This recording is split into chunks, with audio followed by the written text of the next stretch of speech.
So the first thing we wanted to talk about today, Chris, is that Grammarly, the juggernaut AI-based grammar assistant, is acquiring Superhuman.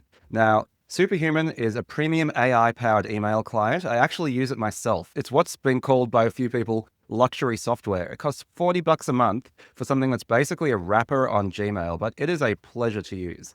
Now, this deal follows Grammarly's recent $1 billion funding round and its earlier acquisition of Coda. We actually had Grammarly and Coda CEO Shishir Mehrotra as a guest on the podcast not that long ago. So you should check that out. So Superhuman's going to keep going as a going concern, but it is now a fully owned part of Grammarly. And I think between that, Chris, and their acquisition of Coda, they're following a very interesting playbook that maybe gives us some space to talk a little bit about what is going on in AI and how are people approaching it strategically. I think Grammarly is one of the most underrated companies around. I really love the quality of their execution, and I love the package and the kind of the delivery mechanism by which they're delivering their value, which is as a browser extension. There is this kind of general sense in the product and startup world that browser extensions are somehow bad and they're difficult to install, difficult to use, difficult to distribute, difficult to everything. I don't buy that. I think browser extensions are incredible. Once you get them installed, just like an app on a mobile phone, it's extremely sticky and extremely powerful. And I actually think that, besides glasses and headphones, browser extensions are one of the very best and richest ways to deploy AI in a way that cuts across your workflows. And so I just think people are sleeping on browser extensions. I don't know why. And I think Grammarly is just an incredible example of that. And also, they are one of the longest running sort of like passive, proactive AI assistants that have taken advantage now of all of the generative AI supercharging capabilities. So yeah, brilliant. And the fact they raised $1 billion and they acquired Superhuman. Look, Superhuman, I haven't used it. I don't like being played. And Superhuman had just the longest exclusivity waitlist thing in the history of the world, and I was just kind of like, screw you guys. And so I never, and they wanted to make me pay for it before I even could try it, and I was like, fuck off. I need to understand what this does before I pay for it. And so I was a little bit on principle, never use the damn thing. But I hear it's great. I hear everyone loves it. They got super fans.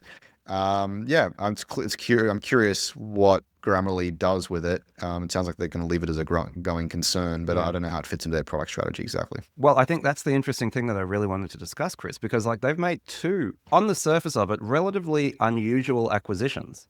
First, they bought Coda, and now they bought Superhuman, right? And Grammarly is, like you said, it's a browser extension, it's a grammar checker. It is very powerful and, like you said, very sticky.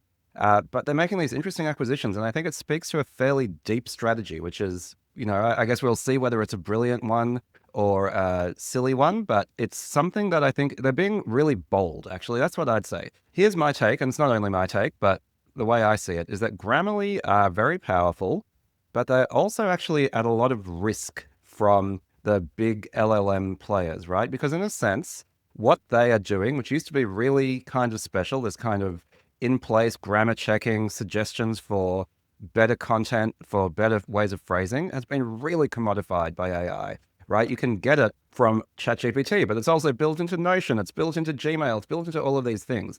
So if they're not careful, you'd be like, well, they've just become a feature in LLMs that anybody can access. But what do they have? They have this incredible distribution and they have this depth of knowledge. And so what I believe they're doing, and they've talked about this as being a kind of a superhighway, is they are buying access to data, right? Coda has access to all of this, it's a productivity suite. Coda's like a Notion competitor, sort of the number two to Notion in a way.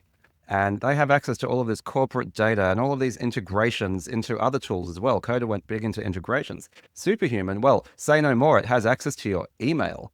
So it nearly feels like what Grammarly is saying is we're going to use our distribution advantage and build integrations, get access to this proprietary data so that we can actually stay sticky, because we've talked about what is a moat in the age of AI. And at least where I've settled, Chris, is the closest thing to a moat in the age of AI is access to proprietary data, because people cannot copy you. They cannot copy your access to proprietary data. So that's what I think is happening here. I don't know if you've got any thoughts you wanted to add to that. I'm not sure that I buy that, actually. I think as a browser extension that's always on, that has access to all of your browsing history and gets to peek behind every corporate firewall and every data silo in the planet, I'm not sure that data is the problem that they have. So obviously they don't have full access to the whole database with, OAuth tokens and the whole bit, but they see an awful lot. What if I had to bet, I would say maybe there's a data piece in there, but I think more so it's about leveraging their product philosophy of like very glossy, very adaptable interfaces, their new war chest of $1 billion, and their AI first mentality to basically build their own app suite. It's email, productivity, and so on. They want to be a tech giant. They want to be a hyperscaler. They want to be a player. And so they're like, okay, we got this extension, but we don't have any home to send people. So let's go cobble together our own Google Workspace, our own Office 365. And we're going to make it glossy. We're going to make it beautiful. We're going to make it AI first. We're going to make it whatever. That would be my guess on why they're doing this. They can't be a browser extension for the rest of time, right? Well, let's hear what Shishir has to say. So this is a quote from the acquisition announcement. Email isn't just another app. It's where professionals spend significant portions of their day, and it's the perfect staging ground for orchestrating multiple AI agents simultaneously, right? So again, they're looking at like, how do we get all of this data fueling AI, right? Where it's like, okay. Yeah, but see, I'm not hearing data there. I'm hearing time spent and features.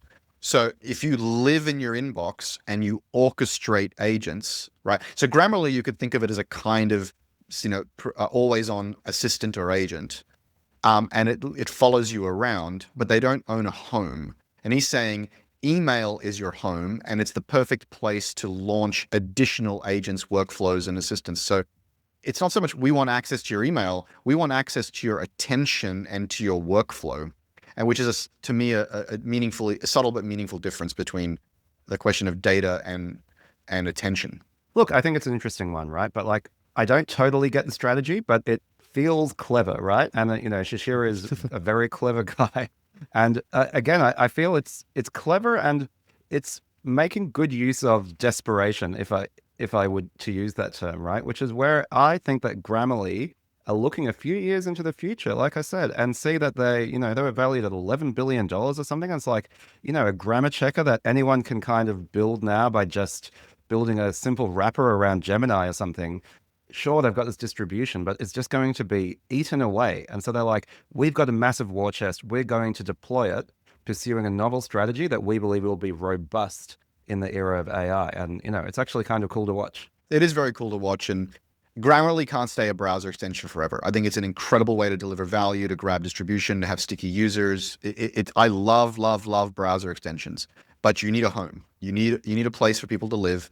And you need a kind of a multi-surface strategy, whether it's data, whether it's attention, whether it's place to trigger workflows and track user behavior, or all of the above. I think it doesn't hurt to collect great assets, great teams, and stitch them together and try to fast forward to being a serious tech player beyond the browser extension. I think it's just smart all around. All right, if you're listening to this, what do you think Grammarly's strategy is in making this acquisition? Let us know your thoughts down in the comments.